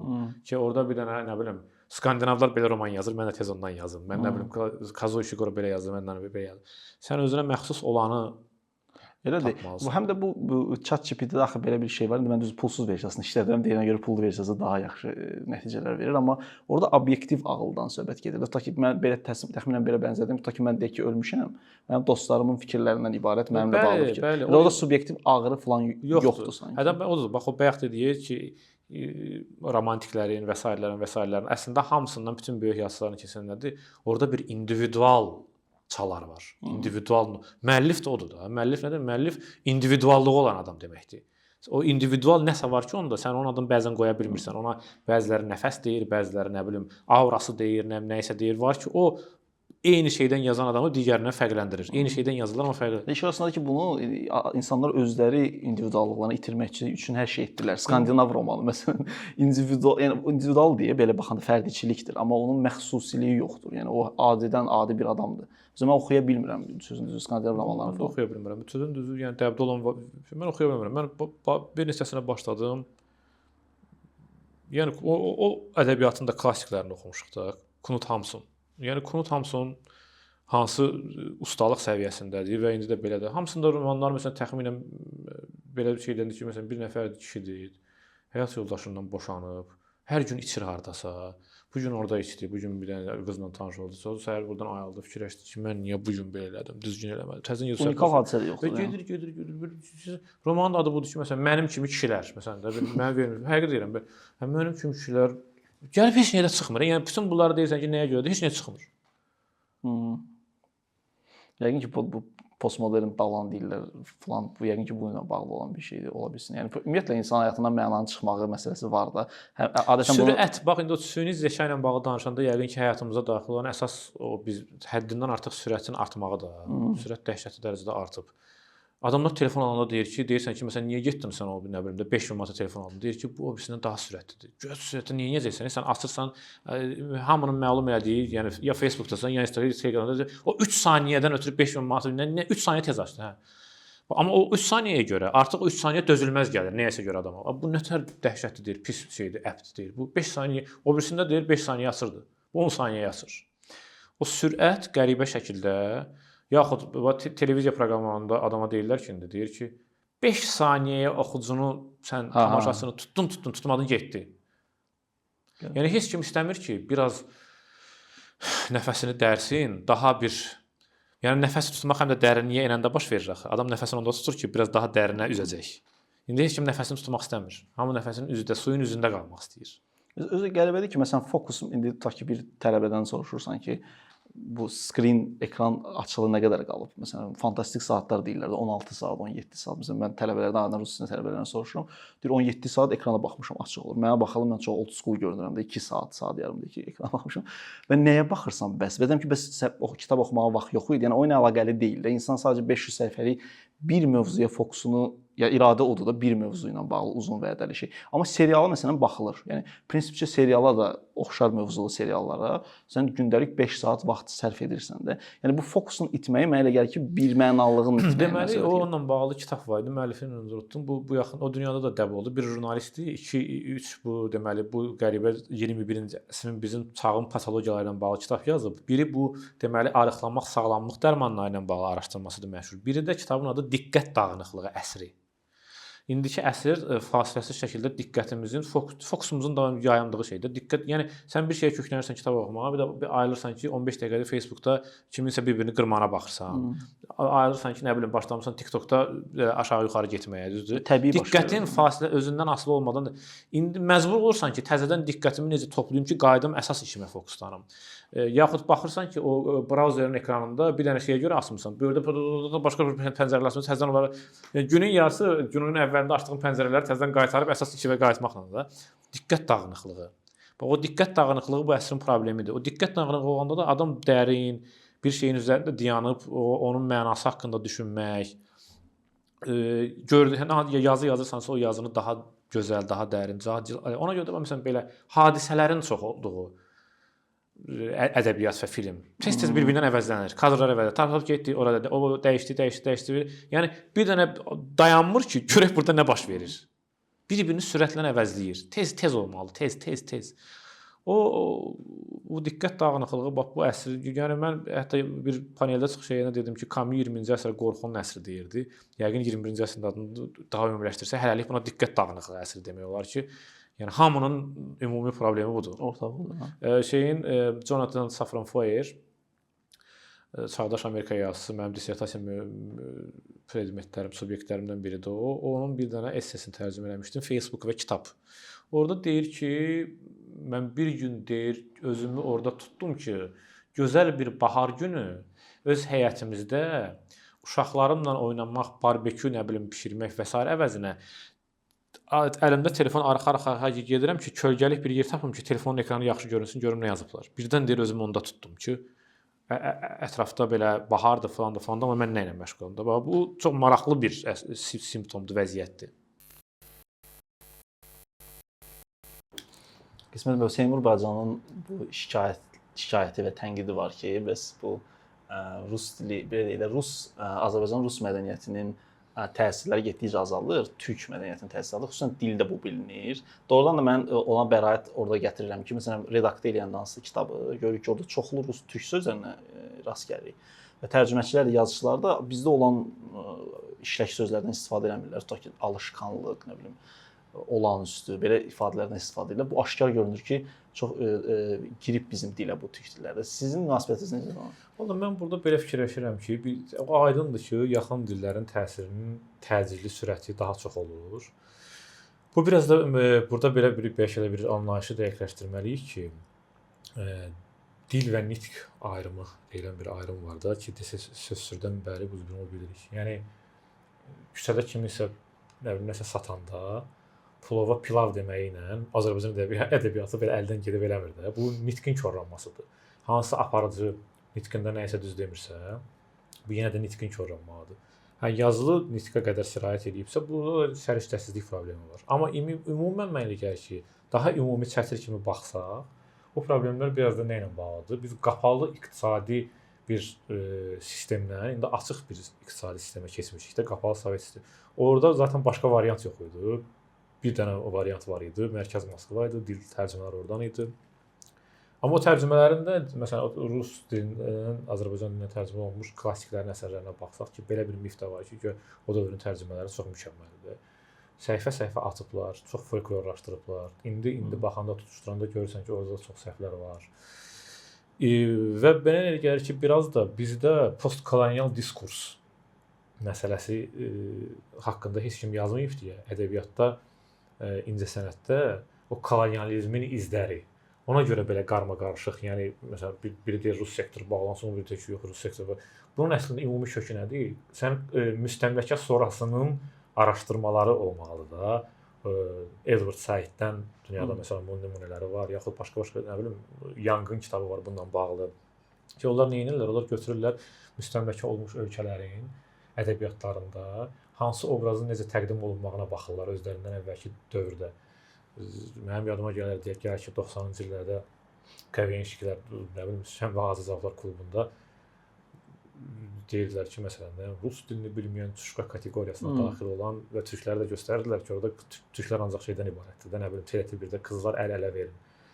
Burada bəri başdan bir seçim var ki, sən birinin lehinə o birini ancaq belə yüngül göstərirsən də.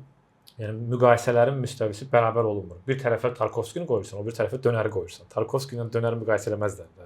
Evet. Burada bəlli bir artıq kolonial bir refleks var. Yəni postkolonializm ədəbiyyatda, incəsənətdə bunları araşdırmalıdır ki, ondan sonra biz bilək də. Yoxsa bu hələ ki bu söhbətlər biraz belə belə deyək, dağınıq şəkildə gedir. Sösürün dil-nitq ayrımı da odur. Sösür deyir ki, yəni dil koddur. Nitq isə məlumat, informasiyalar topasıdır. Bunları bir-birindən ayırmaq lazımdır. Yəni hər hansı bir nitq pozuntusu dilin əldən getməyi deyil. Bununla Azərbaycan dili mən bayaq da verilişdə danışanda arada bir dənə fiziota çəkdim. Uja dedim, rozetka dedim, Füzulinin qəzəlləri getdi. Yəni elə olmur da. Bu o dərəcədə asan. Amma yazılı ədəbiyyatda var. Hə, yazılı ədəbiyyatda artıq səriştəsizlik məsələsi, işin asanına qaçmaq məsələsi ola bilər. Kimdə onu tərcümə edən, necə eləyib? Ona baxmaq lazımdır. Və bir də bəlkə də əsas məsələ odur ki, bütün bu rus dili, türk dili məsələni, Azərbaycan dilini adamlar nə qədər bilirlər. Məsələn, mənim üçün problematik məsələlərdən biri odur. Tutaq ki, alışqanlıq sözünün nə bilim vərdişlə, nə bilim ilə dəyişsəni, ümumi Azərbaycan sintaksisini nə qədər bilir o? Azərbaycan ədəbi dil tarixindən nə qədər xəbəri var? Burada hamı hər şeyin müdafiəsini edir. Azərbaycan dili deyəsən ortada bir dənə yetim kimi qalıb. Azərbaycan dilinin müdafiəsi. Hətta məsələn bu tutaq ki, tərcüməni qoyaq qırağa, yazıçılar, məsələn Ruhullah soyadı Axundov, Ruhullah Axundov və ya digərlərini nə qədər oxuyub, onların o dövrdə dilə olan münasibətini bilirlər tutaq ki. Hətta yaxud Türkiyə ilə bağlı indi arada yazır dostlar, yazır ki, nə bilim erməni akop. Yəni o əslində o tarixçə elə deyildi. O tarixçəni biraz dəqiq vermək lazımdır. O Türk Dil Qurumunun yaranma 28-ci ildə hərf inqilabı, 32-ci ildə Türk Dil Tədqiqatları birinci qurultayı keçiriləndən sonra orada həmin o dedikləri erməni falan, ona qədər axı orada Əbdülqadir İnan olub, Ruşən Əşrəfov onların başında. Burada bir-birinə əks cəbhələr olub. Sonra Türk deməli Maarif naziri olub, məşhur Can Yücel'in atası Hasan Ali Yücel, onların ən məşhur maarif naziri.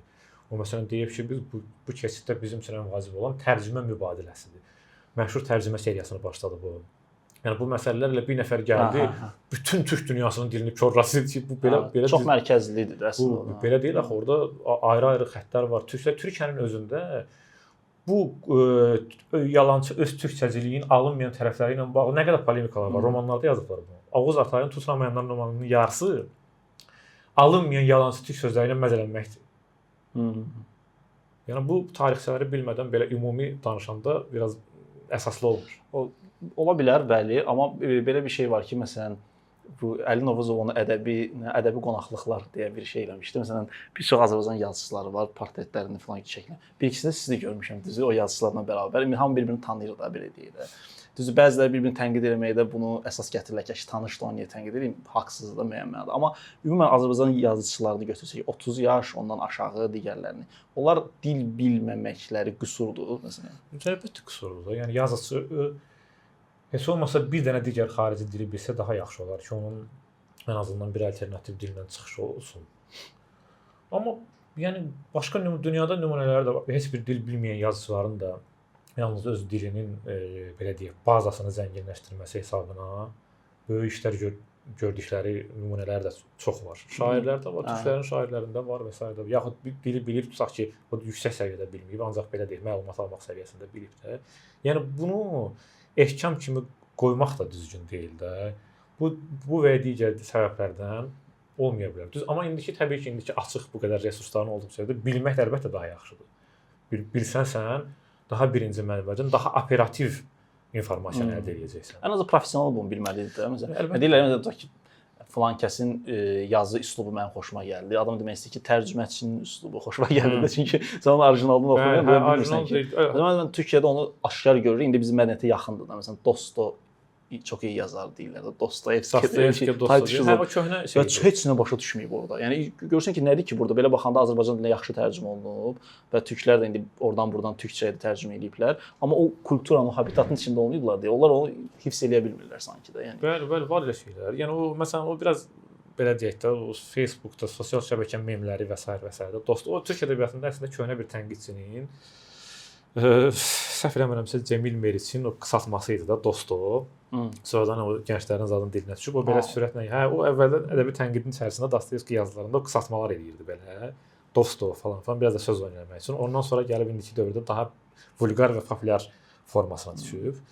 Yəni onun da tarixçəsi var. Onların da polemikaları çox olub. Türklərin rus dilindən tərcümələrində mənə elə gəlir indi düzəlir. Əvvəl qüsurlar çox idi. Çünki doğrudan o dillə münasibətləri belə o dərəcədə operativ, adekvat və intensiv olmayıb deyə. İndi məsələn mən istəyirəm ki, bəzi nəşriyyatların tərcümələrində yəni daha kamil nəşrlər ortaya çıxır və geniş olaraq çox hazırlıqlı akademik ön sözlər yazmağa başlayıblar. Əvvəllər əlbəttə elə deyildi. Siz təhlükəli görmürsünüz Seymur Bayzan kimi ki, türk kulturası nüfuz edir Azərbaycana, rus mədəniyyətindən uzaqlaşır? Yox, mən təhlükə görmürəm. Mənə elə gəlir ki, biz onsuz da ətrafımızdan hər tərəfdən bu təbii prosesdir də. Yəni deyirəm, bir qapalı cəmiyyət iqtisadi modeldən açıq şeyə çıxmısan və sənin özündə də kontentlər azdır, tərcümənin sürəti çox aşağıdır. O templə ayaqlaşa bilmirsən. Orada yaxın bir dildən adamlar nə bilim kargo ilə və s. ilə kitablar sifariş edirlər. Sifariş eləməyənlər də nə bilim seriallar falanlar var. Yəni burada çıxış yolu nədir? Seriallara məsələn ban qoymaq, yoxsa nə? Bu mənə elə gəlir ki, burada çox radikal dərəcədə belə qorxuya ehtiyac yoxdur. Dil mənə elə gəlir ki, həmişə özünü tənzimləyir. Məsələn, sən necə ola bilər ki, daha qapalı sistemdə inzibati yollarla hamının bütün karyerasını qurmağı rus dili olduğu bir cəmiyyətdə Azərbaycan dili əldən getmədi. Amma burada birdən əldən çıxıb gedəcək. Məsələn, mən ona inanmıram. Mən fikirləşirəm ki, Azərbaycan dili çox əslində belə möhkəm bir dil imiş ki, bunların içində salamat çıxdı. Nabokov, mən bilirəm ki, siz sevirsiniz Nabokovu. Mən 2 cildini oxuya bildim ancaq, yəni fürsət tapa bilməmişəm hələ ki. Məsələn, Nabokovu tutaq ki, xüsusi eləyən nədir sizin üçün? Vallah, mən Nabokovun yaradıcılığı ilə tanış olmağım da qəribə bir hadisə ilə oldu. O vaxt oxu zalında belə bir layihə başladı ki, 20-ci əsrin görkəmli yazıçıları, postmodernist yazıçıları ilə bağlı bir silsilə yaza bilərsənmi? Mənə təklif olundu. Uzun bir, nə bilim, 100 nəfərlik siyahət atmışlar. Mən də baxdım, gördüm, onların içərisində tutaq ki, 20-si, 25-ini oxumuşam. Birinci Nabokov idi. Bu hardasa olub, nə bilim, sizə deyim, bəlkə də bir 15 il bundan qabaq, neçə il bunun üstündə nə qədər keçdiyini dəqiq bilmirəm. Yəni 2010 falan olardı.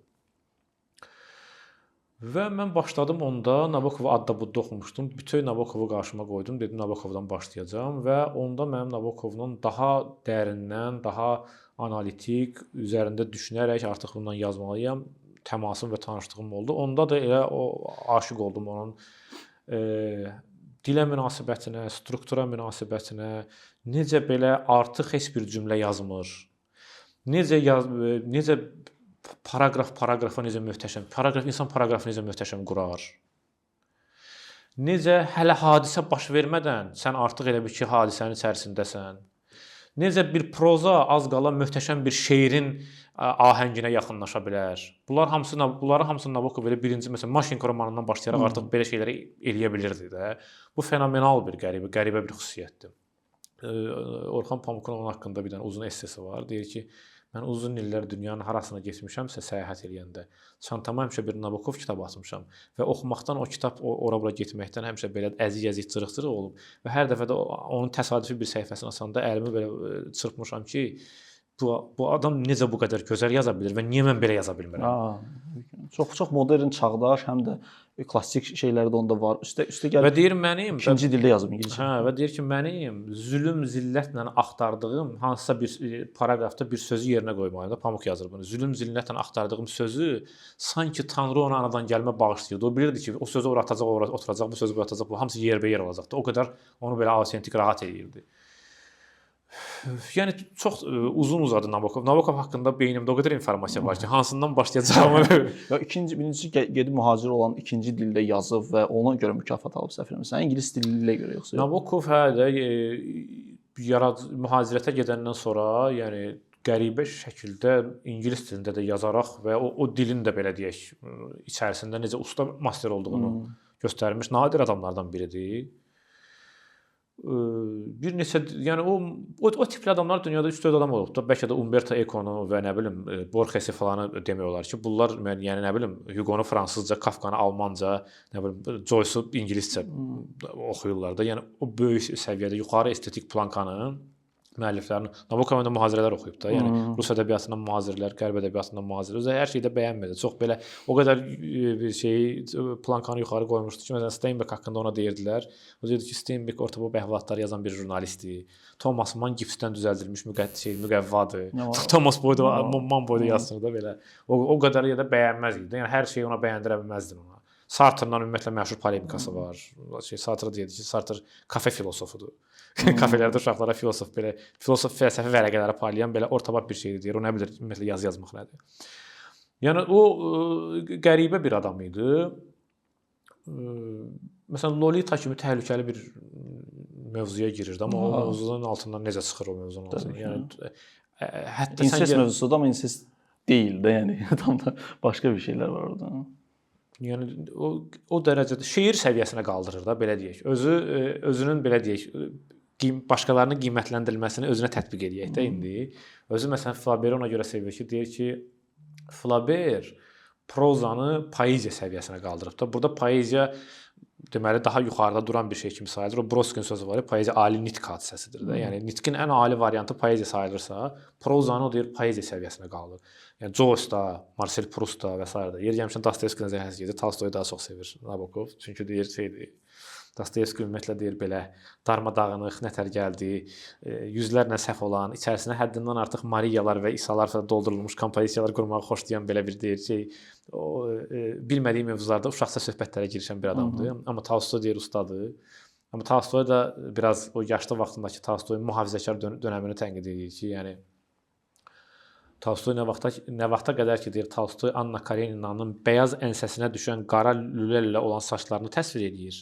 Yəni yazısı kimi sehirbazdır. Mən o Tolstoyun yanındayım. Nə vaxta kimi ki, o paragrafı bağlayıb adamlara dərs keçməyə başlayır, mən o Peyğəmbər Tolstoydan zəhləm verirəm. Və də o Rusiyada qəribədir. Məsələn, belə bölürdüm ki, inqilaba qədər çox maraqlı bir şey var. Məsələn, Mereshkovski tutaq ki, ya da Gippius, onun həyat yoldaşı deyirsən Gippius olub. Bunlar müharibə vaxtı götürüb gedirlər. Gümüş əsir deyək də onlara. Bunlar siyasətə qarışmayanlardır. Bir də var siyasətə qarışanlar, özü qəribədir. Yəni Lenin bunların çox meşşan saydığı Lenin gəlir və bunlar o əsilzadələr. Əslində Nabokov günün həyatında olub da. Eyni situasiyadır da. Yəni Nabokov ata Nabokov liberal bir siyasətçi olub. Hətta deməli vilayət hakimiyyətində falan bu nazir postunu əvəz edib və s.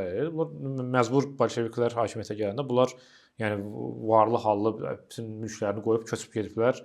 Nə bilim Berlinə, oradan nə bilim Fransaya, orada atasının bir təsadüf nəticəsində bir monarxist bir adamı vurmaq istəyəndə güllə öldürür və yəni adamlar çox çətinliklə yaşayıblar. Şəhərdən şəhərə qaça-qaça. Nabokov nə bilim qəzetlərə şahmat partiyaları yazıb ki, kiməsə tennis dərsi verib, şahmat dərsi öyrədib falan, belə həyatlarını qazanıblar. Eyni şeylərin də başına gəlir. Hətta yəni çox qəribə şəkildə və o marksist Sovet romanlarına qarşı da kəskin mövqeyi var. İnanılmaz dərəcədə Rus ədəbiyyatının mühazirələrinin yarısından çoxu Sovet romanından məzələnməkdir.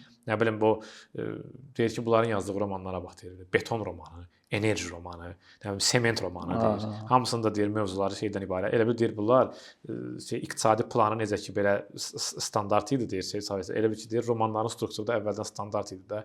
Bunların deyir söhbətlərinə bax da deyir şeydir. Dəzgahın qırağında deyir, nə bilim qız oğlana deyir ki, şeydir. Sən mənim əllərimə toxunanda bu dəzgahdan keçən elektrik kimi fənnəmlə zavod şeydir.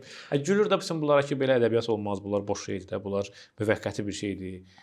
Ədəbiyyat başqa yerdədir. Özü yəni belə sağlam liberal idi da, belə demək olar, yəni anti-sovet, liberal. Amma siyasi mövzularda ki, məsələn Maşenko yəqin ki, siyasi motivlidir də oradakı. Maşenko əslində belə demək olarsa itirilmiş Rusiyaya elegiyadır.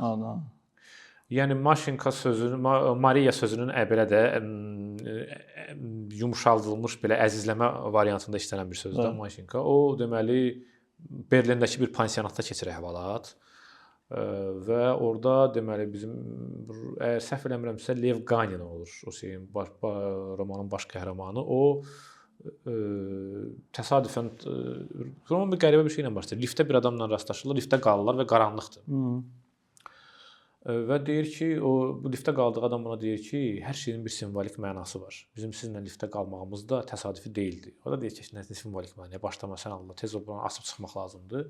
Və biraz keçəndən sonra görəcəyik ki, bu simvolik məna dediyi şey əslində onun həyatı ilə bağlı nədir? Bu liftdə qaldığı adamın indi gözlədiyi ki, həyat yoldaşı gəlməlidir, Maşinka, həmin bu Qayninin cavanlıqdakı sevgili olub. Sevgilisi olub.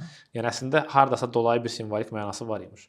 Və deyir, liftlə yuxarı çıxırlar. Deyir ki, çıxdıq etajın meydançasına, heç kim yoxdur.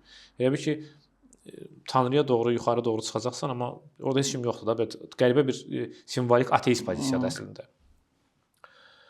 Və qərara gəlir ki, deməli pansionatda da qəribə düzülüb də, belə üzbəüz rəqəmlərdir. Çox qəribə yazılır onun. Mənim üçün məsələn onun gönlüsündən nə qədər keçib amma unudulmazdı. Deyir ki, köhnə bir kalendar var idi. Kalendarın rəqəmlərini kalendardan qopardıb, özü də aprel ayının rəqəmləri idi. O pansionatın qapılarının üstünə yapışdırılmışdı. Pansionatda həmişə aprelin rəqəmləri ilə deməli adamlar. Çox qəribə bir kalendar zaman elə bir ki, zaman donub da həmişəki bir vaxtda, aprel ayında. Və müxtəlif adamlar var, nə bir qoca və deyir qadın da pansionatda işlədən qadının da deyir, əvvəl əri ilə bir yerdə yaşadığı otaqdan bütün əşyaları digər pansionatın otaqlarına ayrı hələt birinə nə bilim komod düşüb, birinə divan düşüb falan parçalanmışdı. Sanki ərinin cəsədinin elə bir ki hissələr idi orada, birinə ayağı düşmüşdü, birinə budur, birinə əlləri düşmüşdü. Orada bir parçalanma gedir və bunlar hamısı təzədən Rusiyaya necəsə qayıdacaqlarının, yaxud Rusiyadan kimisə gələcəklərinin xəyalı ilə yaşayırlar. Amma ümumi sonda bu məzmundan belə uzatmadan desək, belə məlum olur ki, artıq nə o tərəfdən kimsə gələcək, o Maşinka gəlməyəcək, nə də onlar qayıtsalar, artıq onların qayıdacağı Rusiya yoxdur.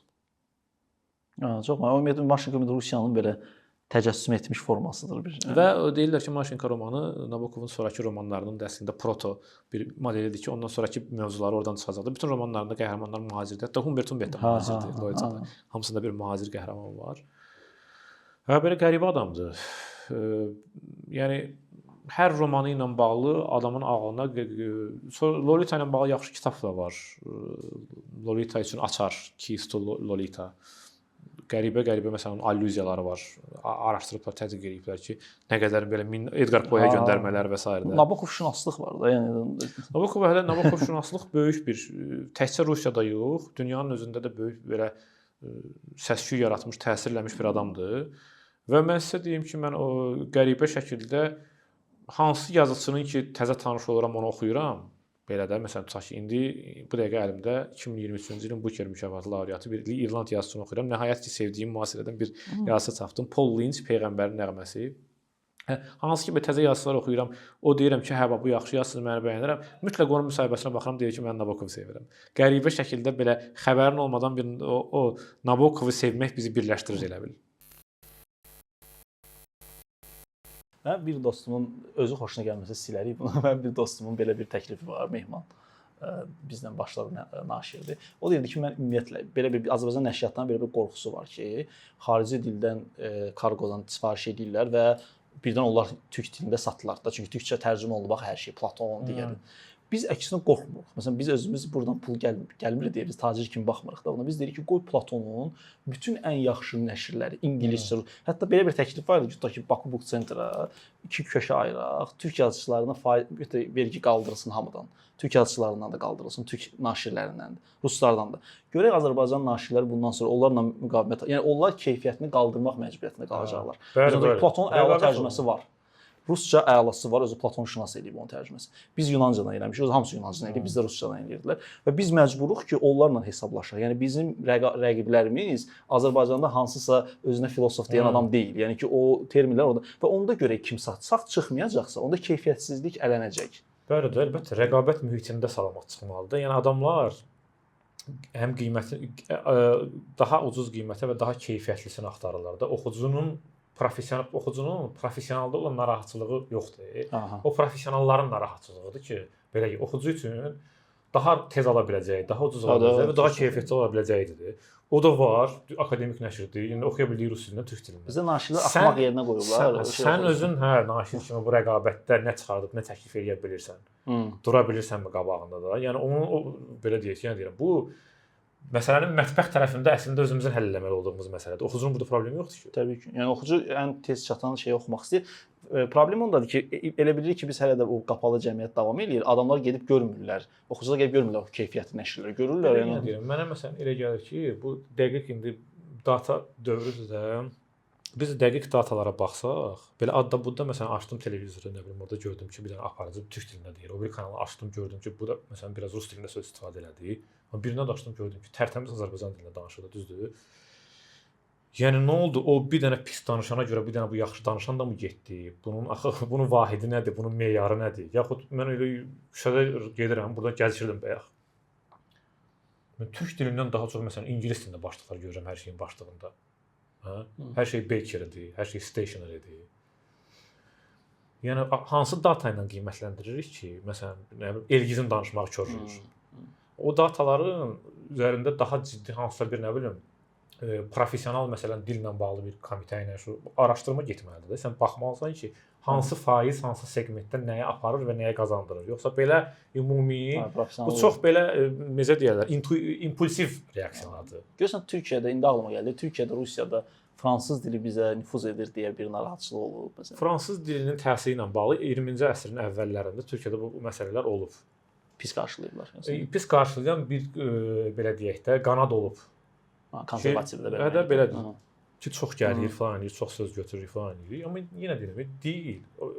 Orada da məsələn bu davalar gedib də ki, fransızcadan alınma sözü olduğu kimi götürmək, yaxud neologizmlər, fransız sözünü türkləşdirmək variantını götürmək və s. Hansını ki dil özünün təcilinə, frekansına, nə bilim cəmiyyətin avazına uyğun gəlibsə, o qalıb digərləri sıradan çıxıb da bu tənzimlənir.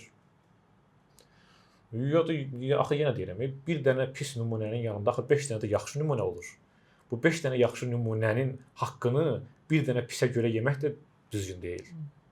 Həm də axı biz o vaxtı düzü biz bir tərcümə layihələr başladıq fəlsəfədə. Biz Ağlar Quta mesaj yazdıq şəxsən.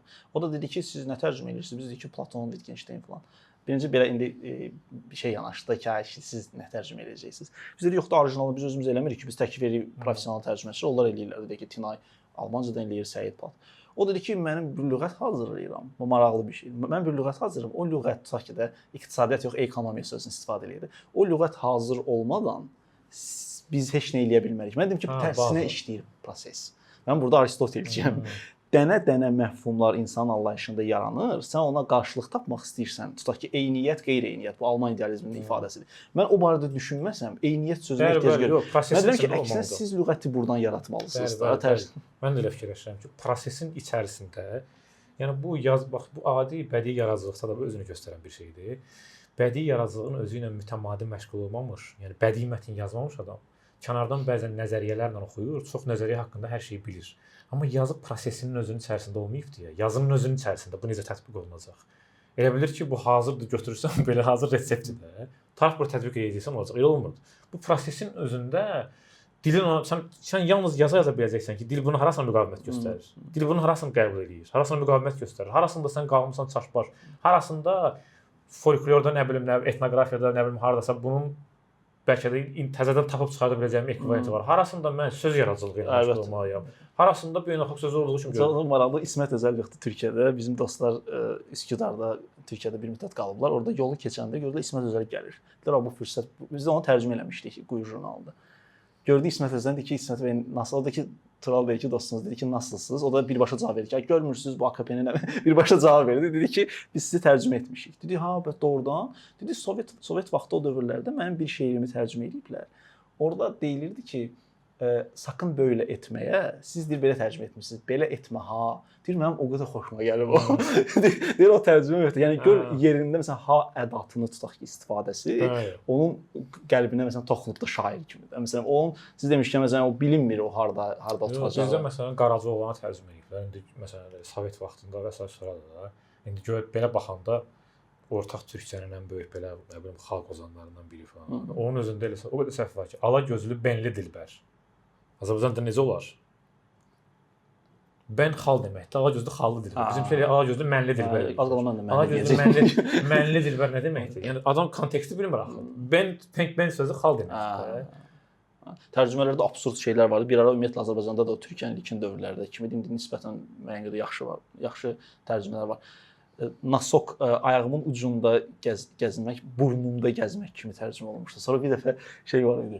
Bıçok, siqaret bıçoku. O bıçok cöngə balası kimi. Özü orada tərcüməçi biraz şeyə gəlib, cuşa gəlib. İstəyib ona inək yox, cöngə balası uyğunsuz yerdə eləyib. Yaxın tarixdə elə bizim yazılardan biri də Orxan Pamukun Mənim adım Qırmızı romanında onu Seyfəddin Hüseynli tərcümə tənqidi ilə bağlı məşhur məqaləsində yazmışdı da ki, qəhrəman deyir ki, 31 çəkmək. 31 çəkmək masturbasiya eləməkdir falan. Bu götürə bilməmişdi ki, narkotik maddə çəkmək. Yəni feil hissəsini bilir, bu hissəsini bilmir ki, bu jargonda adi şeydə məna. Bu yəni bu sən deməli o kültürü bilməlisən, konteksti bilməlisən və bu kontekstlə mexaniki texniki eləyə bilməzsən də, təkbətək qalmalısan. Qismət, mən qəsdən bioqrafiya mövzusu, sizin bioqrafiyanız mövzusunu axıra saxladım. Həmişə biz öncə danışırdıq qonaqlarla. O nəyə görə? Çünki mən məsələn Rəybərəyə baxıram, Daha TV-yə baxıram, ümumiyyətlə hazırlaşıram intervyuda almamışdan qabaq insanlara. O sizin özünüz orada yoxa çıxırsınız. Çünki tənqidçi şeyiniz ortalığa çıxır. Çox yaxşı səliqəli şəkildə məsələn postmodern haqqında Rəybərədə danışırsınız. Mən Rəybərə bəyənirəm, Daha TV-ni yox. Danışaq niyə görə? Demək, orada postmodern haqqında və ümumiyyətlə ayrı-ayrı o iki hissəli idi də orada postmodern mövzusu. Amma siz özünüz orada yoxa çıxırsınız. Mən istəyirəm sizin barədə biraz danışaq ki, məsələn, ümumiyyətlə bu bayaq danışdığı ədəbi krujoklar, ədəbi dairələr, siz ora necə daxil oldunuz məsələn, ilk necə xatırlayırsınız? Vallahi dəqiq onun tarixçəsini xatırlamıram. Tələbəlik illərində idi, bilirəm ki, onda mən artıq yazmağa başlamışdım. Yəni universitet mühitinin içərisində universitetin belə balaca bir dərnəyi var idi. Orada artıq nə bilim oranın qəzetinə şeirlərimi verirdim. Ümumiyyətlə, yəni əvvəldən məktəb illərindən yazıram. Yəni mən 5-ci sinifdən həmişə fikirləşirəm, nəsə yazmışam. Nəsə bir şey, balaca hekayə, nə bilim inşa esse kimi bir şey, şeir kimi bir şey falan. Amma onlar təbii ki də indi belə özünü ifadənin ən primitiv variantlarıdır. Sonradan amma universitet illərində biraz bu daha intensivləşdi və daha ciddiləşdi və maraqlanmağa başladım da nə jurnallar, kim harda nə yazır jurnal var. Mən dedilər ki, məsələn yazsa bir ulduz jurnal var, o gənclərin daha çox mətnlərini. Ora şeir göndərdim, çap elədilər. 2008 idi, 7 idi belə. Qəzetlərdən maraqlandım. 525-ci qəzet var. 525-ci qəzet mütləq bir hissəsi də həm də ədəbiyyatla bağlıdır. O qəzetin redaksiyası ilə yazı göndərdim, sonra getdim tanış oldum, başladım orada yazmağa. Mən esseistikanı yazmağa 525-ci il qəzetin məktəbində öyrənmişəm. Orada xüsusilə Seyfəddin Hüseynlinin yanında. Ki hər dəfə aparırdım, gətirirdim. Bu niyə belə dəyişir? Bax niyə belədir də, niyə belə? Burada mən nəyi səhv eləyirəm ki, falan da. Yəni adam təzə yazanda da biraz belə elə bilirsən ki, hər şeyi bilirsən. Bu dünyada sən yəni əslində cəmaət səndən hesablaşmalıdır. Sonra görürsən ki, yox da bu professional, peşəkar müstəvidə ayrı səviyyələr var. Amma böyüdüyüm ailənin də mənə elə gəlir ki, biraz təsiri olub. Çünki mənim hər iki babamın gözümü açıb hardasa 10-15 minlik kitabxanasını görmüşəm. Onlar təbii ki, daha çox rus dilində kitablar idi. Sovet dövründə məlum idi, rus və Azərbaycan dillərində. Onların peşəsi ədəbiyyatla bağlı? Yox, onların peşəsi ədəbiyyat dövrüdür. İkisi də hərəsi 30 il prokuror işləyiblər. Ölkənin ayrı-ayrı yerlərində bir-birini əvəzləyiblər. Amma 2 il məsələn biri prokuror işləyib, sonra buradan çıxıb gedəndən sonra onun yerinə o gəlib və s. Yəni hüquqşünas olublar. Bizim ümumiyyətlə ailədə hər iki tərəfdən daha çox hüquqşünaslar və həkimlərdir. Yeganə humanitar sahədə yazı ilə jurnalistika ədəbiyyata gələn bir dənə mənim. Heç kim yoxdur. Qalanların hamısı ya hüquqşünasdır ya da həkimdir. Və o mühitin içərisində həm də onların qonağı olan Azərbaycanın tanınmış bütün şairləri, yazıçıları onlara qonaq kimi gəlirdilər bizə. Yəni mən lap uşaq yaşlarından kim olduğunu bilməsəm də, amma sonradan bilirdim. Məsələn, bu Nəbi Xəzridir, bu Bəxtiyar Vahabzadədir və s. Onlar hamısı qonaq gəlib gedirdilər.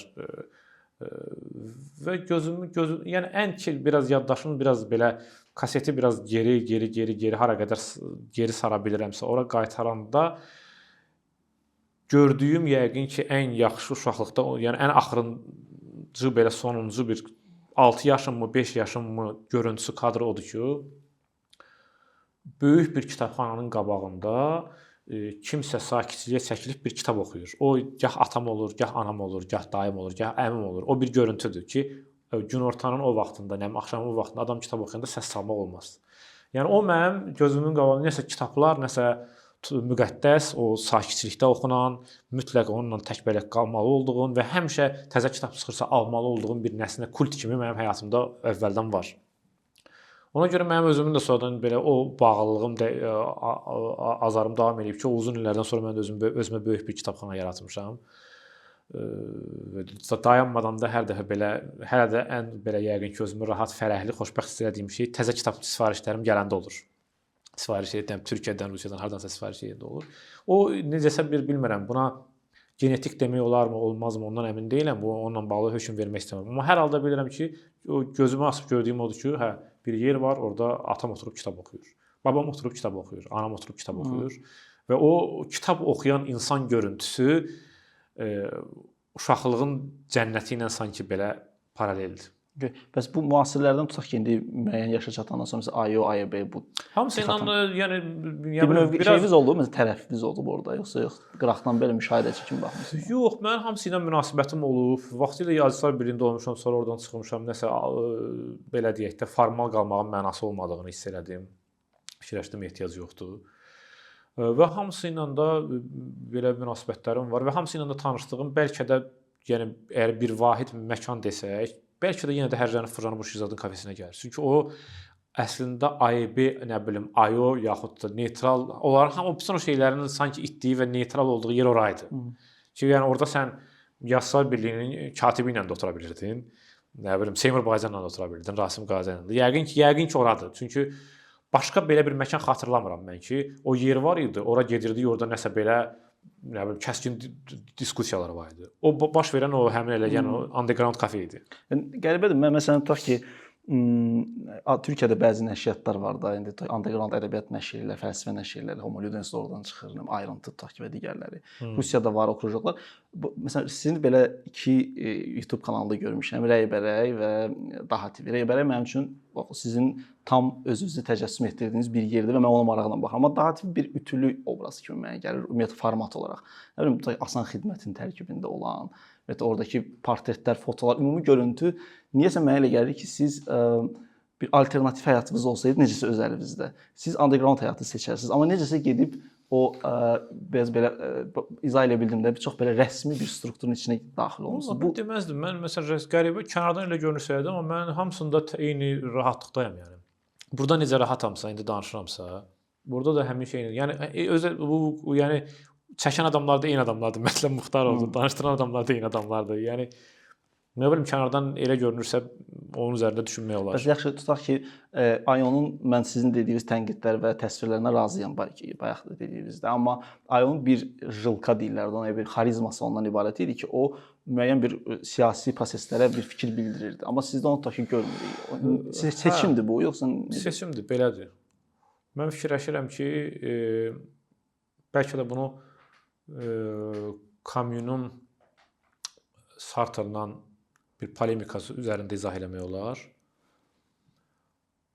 Sartre bu məsələdə hər şeyi kəskin və aktiv məsələləri qoymağın tərəfində idi. Camus isə belə bir üsyan edən adam adlı bir kitab yazmışdı. Amma orada üsyan edənlə inqilab eləyəni bir-birindən ayırırdı. Yəni biri rebel, biri revolyusiya yəni və deyirdi ki, inqilabi çıxışların hamısının sonu gəlib belə məyusluqla bitir. Amma üsyan daha individualdır və daha çox adamın peşəsi ilə bağlıdır. Yəni o sənin öz peşənlə bağlı elədiyin estetik bir şey yazmamaq, başqa cür yazmağı seçmək gec də olsa nəticəsini verir. Amma digəri bir dövrdə parıltı ilə baş versə də sonda nəticəsi olur. Mən orada həmişə Camus'un dediyinin tərəfindəyəm. Yəni üsyan. Hə, Camus'un dediyi üsyanın, amma Sartre'ın dediyini yox. Yəni orada o məsələni deyir. Mən yəni belə deyir də, deyir ki, Vəba romanında nə deyir? Deyir ki, həkim Rieu deyir ki, bütün bu şeylərin içərisində nə etməliyik? Ətrafımızda belə, nə bilim, vəba var da.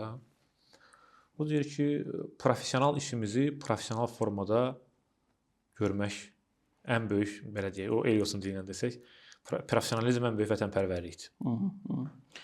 Mən vulqar siyasi söhbətlərə girişmək istəmirəm. Bu yəni Yuri Duç havasında şey deyildi. Amma doğrudan başa düşmək istəyirəm sırf yəni bu səmimiyyət baxımından da. Məsələn, hər hansı bir dənə akt baş verir, deyək ki, hansı jurnalist tutulur, deyək ki, səbəblər müxtəlifdir. Ya da Cavid Ramazanlı məsələn saxlayırlar tutaq ki.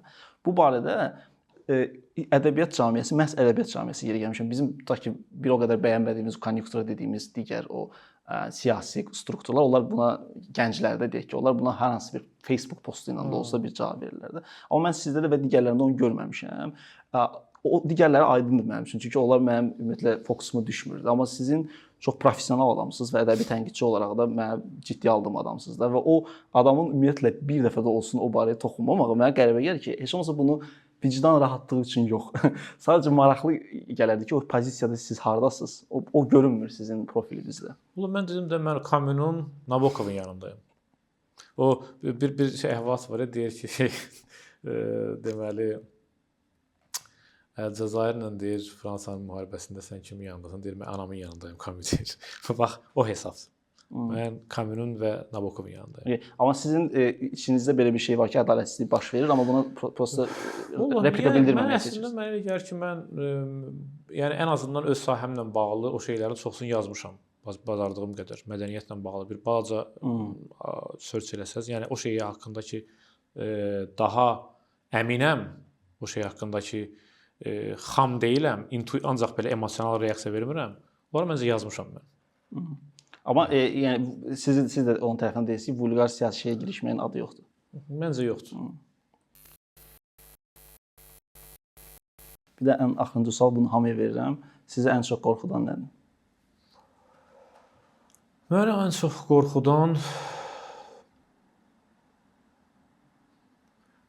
qorxudan indi ancaq